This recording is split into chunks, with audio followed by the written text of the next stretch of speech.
यावर रामचंद्र शंकर हरियो उमापति महादेव की जय। रमापति रामचंद्र की जय। गजाननं भूत गणाधिसेवितं कपित भूपलचारु भक्षणम् उमासुतं शोक विनाशकारिकं नमामि विघ्नेश्वर पाद पंकजं। मुखं करोति वाचालं पंगुलं गृह्यते गिरिं यत्कृपातं वन्दे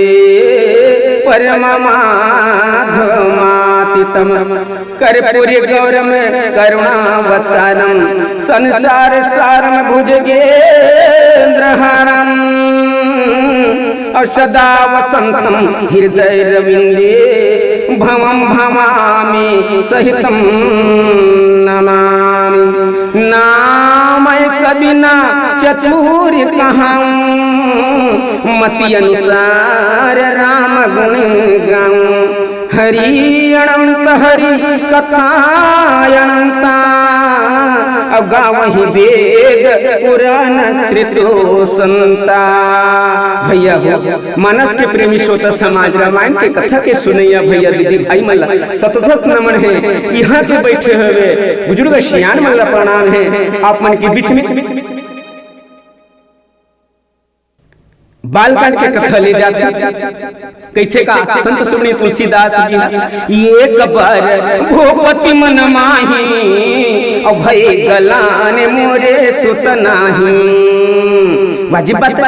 राजा दशरथ के संतान ने रिश्ता जेकर संतान नहीं रहा दिला बेटी बेटा के एक बार सुनता यही संत सुनी तुलसीदास जी रामायण में लिखे भैया कि राजा दशरथ एक बार भूपति मन माही ये धरती के ये भूमि के भूपति राजा दशरथ एक बार सुनता है। ऐसे तुलसीदास जी हाँ बालकांड में लिख के बताते भैया मोर समझ करते यहाँ तक कि हर जेकर संतान नहीं तो बार बार सुनता है मोर डीह में दिया बरिया नहीं है भैया। कथा ऐसे है एक समय की बात कि राजा दशरथ स्वर्ग लोक में इंद्रमन के पदवी मिलते भैया। राजा तय हमारा देवासुर में संग्राम में विजय दिला ये कर से हम आशीर्वाद देवथन। कभी भी तोर इच्छा होही तो हमर ये शरीर सुधा हम आशीर्वाद देवथन। स्वर्ग लोक में आए के आप मन ला प्रतिष्ठित हावे आप मन के आगमन है। राजा दशरथ ला इंद्र देवता के कहना आशीर्वाद लगे है। एक दिन के बाद राजा दशरथ है तो स्वर्ग लोक में घूमे बरगिस बैठे बरगिस देवता मन की सभा में बैठी देवता मन की सभा लगे रही तो सभा में ऐसे चर्चा हुई भाई। चर्चा सुन के राजा दशरथ है तो अयोध्या भूमि पर वापस इस तो आधा बीच में आए रही से मित्रलोक में आए तो वही समय याद आ गया तो धनुष मानला स्वर्ग लोक में भुला गई देवता मन की सभा में फिर से वापस तो काल तक थे वहाँ देवता के अप्सरा मन वो जगह सभा सब नगरी ते जबल सुधीन गैया के गोबर में लिपत रही। राजा दशरथ थे ये में तो पुरुष के सभा लगी रही ये अप्सरा मन कर का घटना घट तो सुधीन गैया के गोबर में लिपत थे। वो देवी मतलब पूछते हे देवी ये कर का चीज होने वाला है सुधीन गैया के गोबर में लिपावत हो अभी यही जगह में बैठे रहे।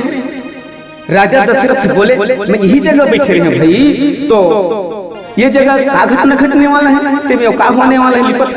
तो कथे अप्सरा मन हे राजा ते कौन स्थल नहीं जाना हमर इंद्र देव के आर्डर है जहां धरती लोक के राजा दशरथ बैठी रही ओकर संतान नहीं है जेकर संतान नहीं जो कोनो जगह बैठी तो वो जगह अपवित्र हो जथे एकर से पवित्र करे खातिर सुधीन गैया के गोबर में लिपे का आर्डर दे महाराज आपको ना वही बात एक दिन के बाद संत सुनी तुलसीदास जी लिखी एक बार भूपति मन बाही। एक दिन के बाद वही घटना घटिस्ते बात एक दिन लिखिस गए गुरु की है तुरंत महिपाला चरण लाग कर विनय विशाला।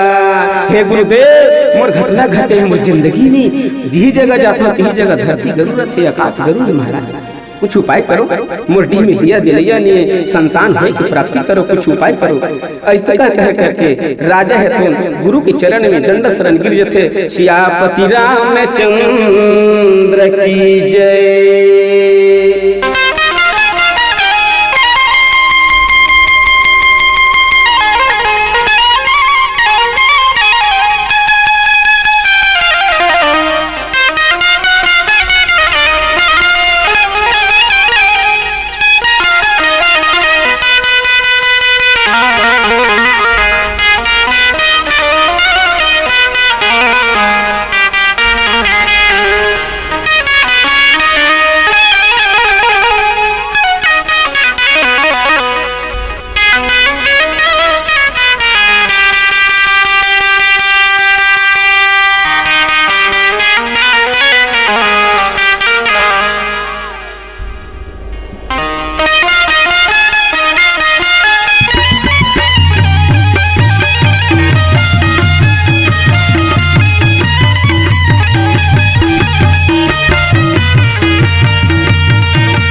फूल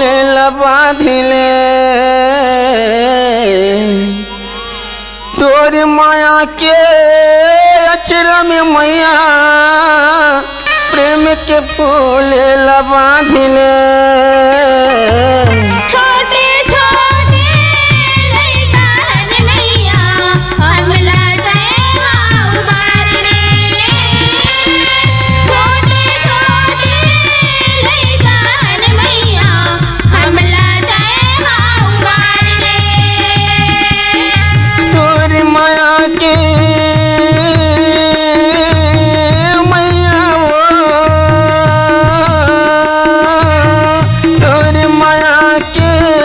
अक्षरा में दाई प्रेम के फूल बांधले छोटे छोटे लइका मैया हमला उबारले छोटे छोटे लइका मैया हमला उबारले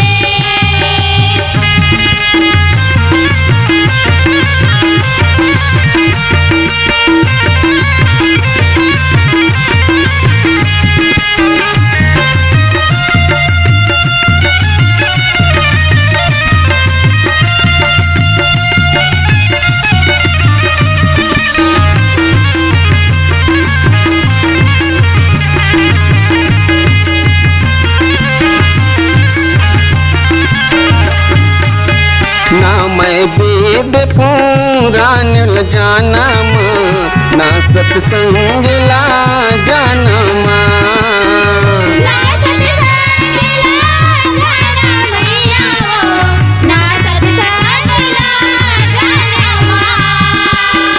ना मैं पूजा पाठ ल जानबू नीचटियण हा पमा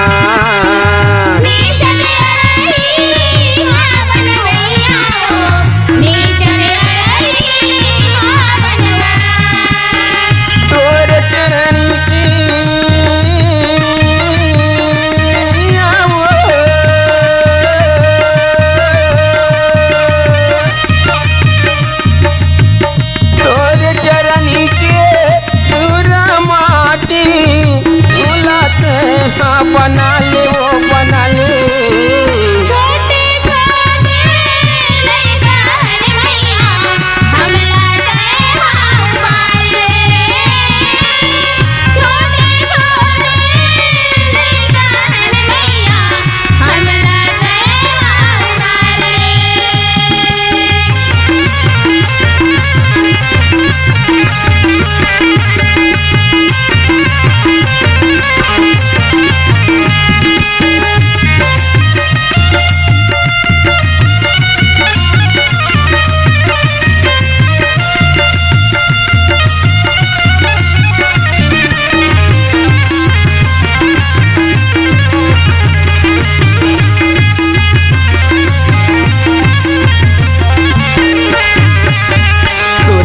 दियाना भाव के बाती वो लगन के तेल जलावा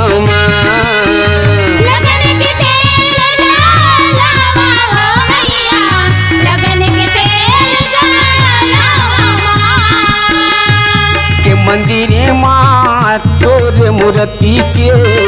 उस दिन ध्यान लगावा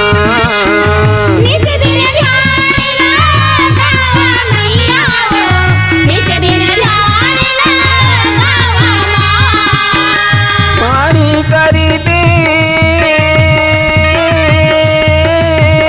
आके मैया पारी कर दे आके मैया नैया पारे लगा दे वो लगा दे छोटे छोटे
शंकर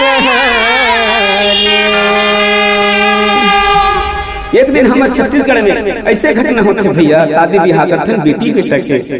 तो डोला में बैठाए भाई गुड़ पानी पियाथे बहनी ला, ये बहनी वो बहनी रोवत रहते काबर मया में बंधाए रहते तेकर स्थिति ये घर ला छोड़ के दूसर घर में जाते तो कहते बहनी ते झोर रे गुड़ पानी ला पी ले। अतका बड़ गुड़ धर के खवाते और पानी ला पियाते और 5 भाव रंगठी ला धर के घुमा के वो डोला में बिठाते। हमारे छत्तीसगढ़ की परंपरा है। और कहते बहनी ये गुड़ बनते गन्ना के किसान खेत में उगाता गन्ना ला हंसिया में काटते, तबल में काटते, टंगिया में काटते, अपन अपन क्षेत्र के अनुसार शस्त्र में काटे जाते। पर भी गन्ना ला काटे के बाद में मशीन में पेरे जाते और रस आगी में डबका के गुड़ बनाए जाते। ये गुड़ ला फिर से छोड़ के पानी में डबका के चाय बनाए जाते। हे बहनी कितना दुख पैसे मैके की बात ससुराल में झन बता दी बहनी और ससुराल की बात मैके में झन बता दे। ये हमारे सीखे सीता 14 साल बनवान कृष्ण तो अपन पिता जनक ला 14 साल जात हो पिता की संदेश नहीं दी, मोबाइल फोन नहीं करी वो जमाना कर सकत रही से दे सकत रही संदेश। लेकिन हमला सीख मिल के रामायण में रामायण पढ़ लेना पर्याप्त नहीं है, ओकर चरित्र हमारे जिंदगी में उतारना पर्याप्त है। रामायण सुनना अपन चरित्र सुधारना है। रामायण के नाम ला रामायण काबर लखी संत शिरोमणि तुलसीदास जी हमला सीख मिलते भाई। राम ने रास्ता और कौन कौन रास्ता में कौन कौन पात्र में रेंगी से रामायण खोल के देखबो हम वही रास्ता में चल सकते। हमला रेंगे बर सिखाते और देखे बर सिखाते, बोले बर सिखाते, का शब्द बोलना है, कैसे चलना है, कैसे सीख मिली। राम माने रास्ता और यण माने होते दर्पण। ये रामायण दर्पण खोल के देखते तो दर्पण हम अपन शरीर के चरित्र में का गलती है हमारे चरित्र में ये शरीर सुधारे बर हम रामायण खोल के रात दिन पढ़ सकते। और यण माने होती भाई आप में सब जाना था ये सुधारे की बात है। एक संत शिरोमणि तुलसीदास जी एक ग्रंथ के नाम रामायण रखी। एक दिन के बाद देवी सीता गर्भवती रही तो राम कथा देवी आप लोग कुछ खाए की इच्छा है। आज भी लोग चार लोग व्यवहार में हमन पूछते अपन अपन घर में बहू बेटी में कुछ खाए की इच्छा है तो सीता कहते प्रभु हे नाथ मोला ना तय पूछा तो बतावत हूँ भाई मोला ऋषि मन में सेवा करे के ऋषि मन में के आश्रम में रहे की शौक है और एकरे से सीता ऋषि मन की सेवा करे के आस करी तो राम कथे सही बात कहा था। सीता यही बहाना में महूला यथन काम करना है का वो धोबित कलंकित करे, कुछ शब्द में अपवाद करे, जनता में अफवाह फैला एकरे से तिमोरो काम बन जही वाजिब बात जे स्त्री है 7 महीना 6 महीना 8 महीना गर्भ में है तो ग्रंथ बताते वेद शास्त्र बताते पुरुष निषेध माने के है। ना जाने कौन सा जीव आत्मा उस शरीर में वास करते कई ठो कारण है सीता ला त्यागे के, लेकिन विशेष कारण गर्भवती स्त्री के नजदीक में पुरुष नहीं जाना चाहिए। ना जाने कौन सा देवात्मा उस शरीर में वास करते ऐसा कथा लेखनी में लिख के बाल्की महाराज जी है कौन है ये आनंद रामायण कथा में लिख के बताते भैया हम सब सीख मिलते। रामायण पढ़ते जरूर लेकिन हम वो चरित्र निभा नहीं सकते। लेकिन सीता ला निकाली का उद्देश्य धोबी के कारण मानते दुनिया के लोगन हैं, लेकिन वो में बहुत से कारण जुड़े हुए हैं। माँ कौशल्या ला दशरथ घलो पूछे कि गर्भवती हुई तब हे प्रिय कौशल्य कुछ आसे खाए के का तोला। कौशल्या माँ कहती हे पतिदेव हे राजन मोला ना वो विष्णु भगवान की पूजा करे की अर्चना करे की पूजा पाठ करे की विनती करे की आस है। एकर सिद्धि राम गर्भ में रही तो कौशल्या माँ है कौन विष्णु भगवान की रात दिन पूजा करे। ऐसा कथा हमला सीख मिलते भाई। हम घर में भी ये चरित्र ये नाना प्रकार की बात रख सकते अपन पूर्वज ला आने वाला संतान ला और भविष्य में गुजरत रहते चर्चला ये बात रख के हम सबो परिवार ला और देश दुनिया ला सिखा सकते। श्यापति रामचंद्र की जय, उमापति महादेव की जय।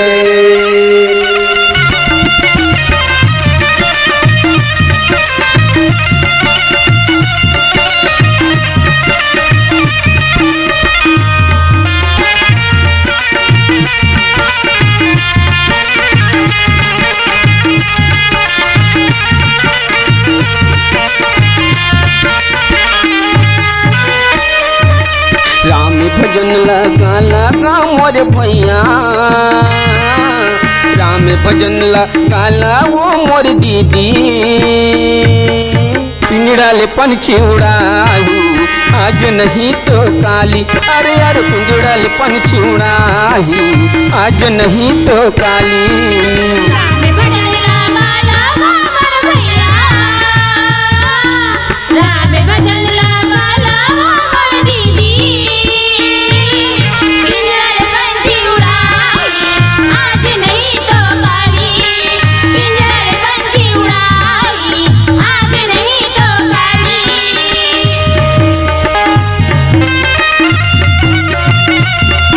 एक समय की बात राम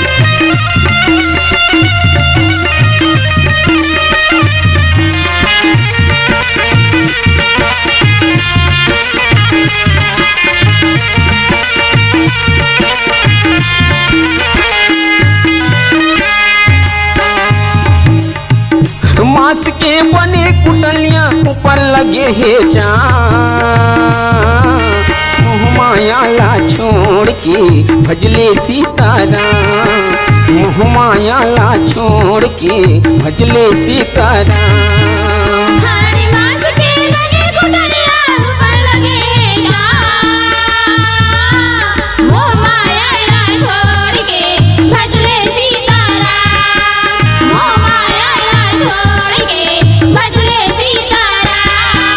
हाड़ मांस के बने कुटलियां ऊपर लगे है चाँद मोह माया ला छोड़ के भजले सीताराम मोह माया ला छोड़ के भजले सीताराम मांस के बने कुटलियां ऊपर लगे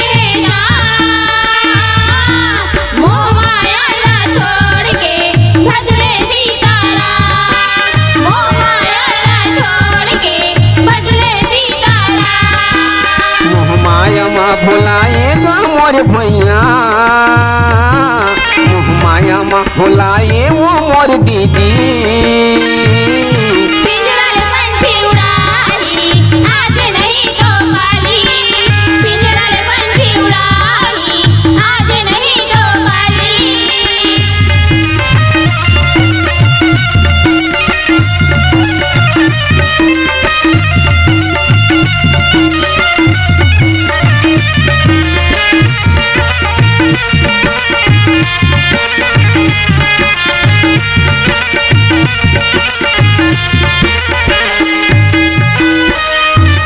काम क्रोध मत लो बिल छोड़ के सत्संगत ला कर ले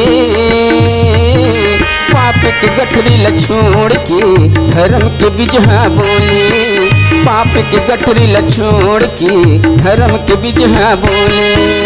काम क्रोध मत लो बिल छोड़ के सत्संगत ला कर ले पाप के गठरी ला छोड़ के धर्म के बिजहा बोले पाप के गठरी ला छोड़ के धर्म के बिजहा बोले मोह माया माँ भुलाए वो मोर दाई मोह माया माँ भुलाए वो मोर दीदी पिंजड़ाले पंछी उड़ाही आज नहीं तो काली पिंजड़ाले पंछी उड़ाही आज नहीं तो काली पिंजड़ाले पंछी उड़ाही आज नहीं तो काली पिंजड़ाले पंछी उड़ाही आज नहीं तो काली पिंजड़ाले पंछी उड़ाही आज नहीं तो काली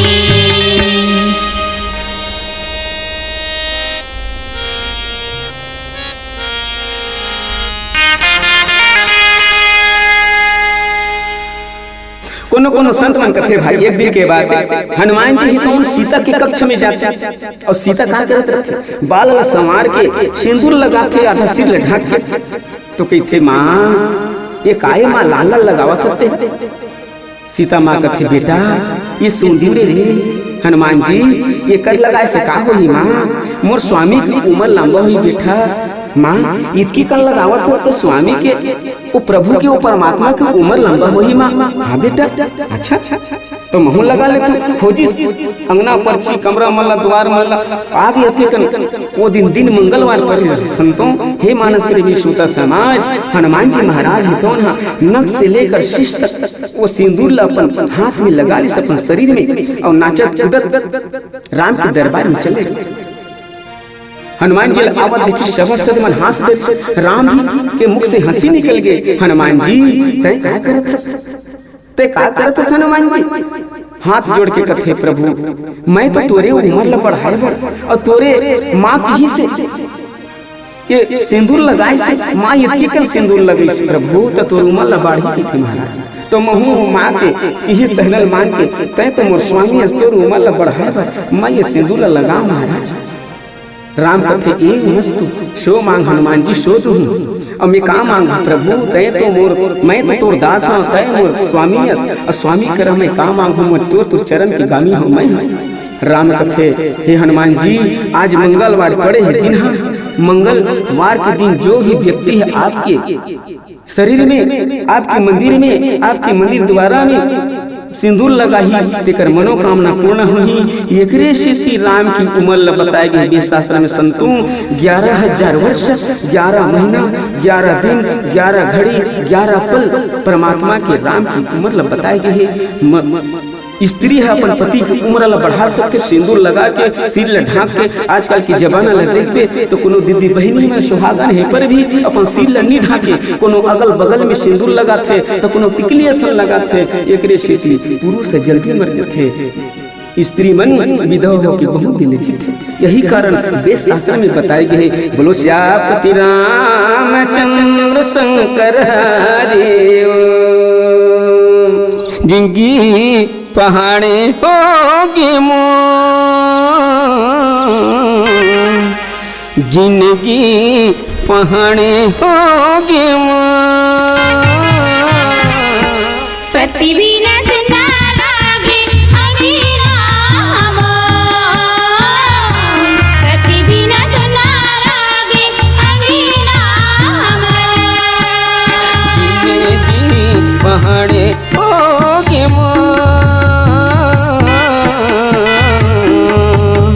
जिंदगी पहाड़े होगी पति भी न सुना लागे अंगीना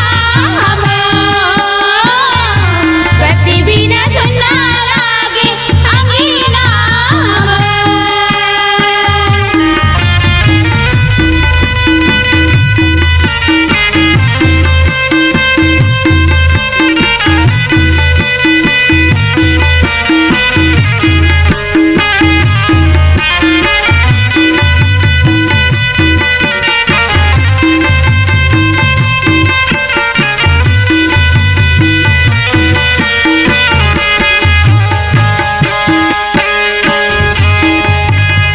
तोरे खातिर तुलसी के उजाला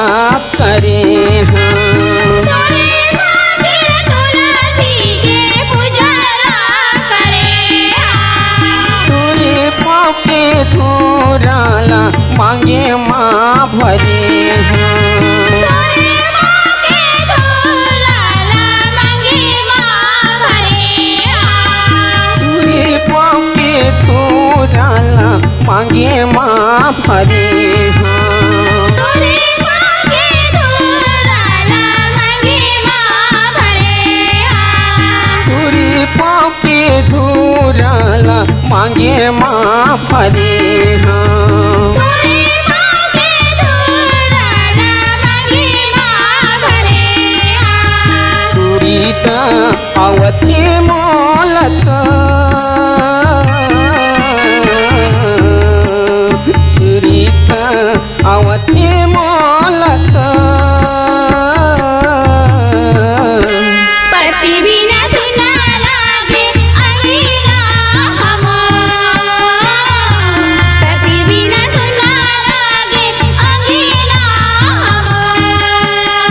जिंदगी पहाड़ी होगी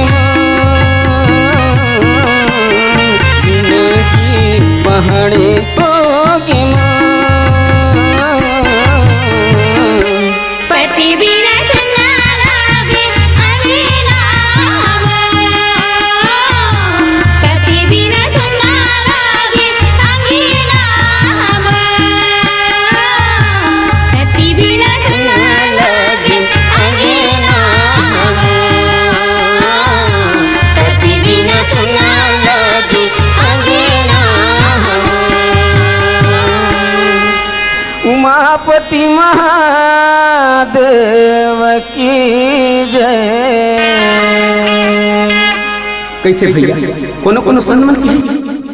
की राधा कोने त्रेता युग की चर्चा आती,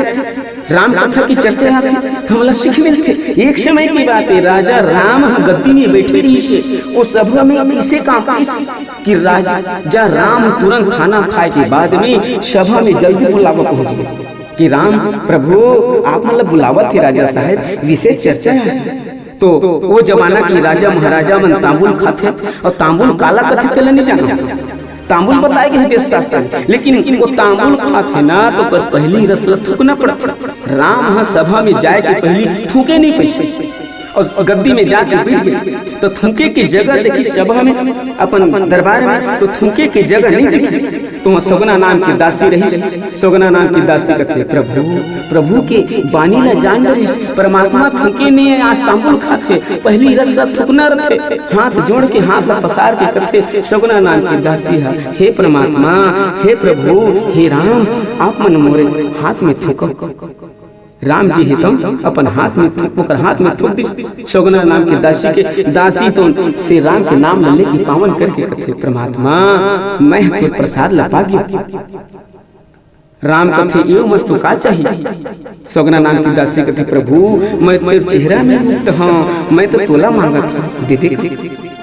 राम कहते ये मस्तु ये जन्म में मैं तो एक पत्नी व्रत धारण करे सोगना नाम की दासी, लेकिन ये मस्तु मोर बचन मिथ्या नहीं होते पान करे से मोर नस्ल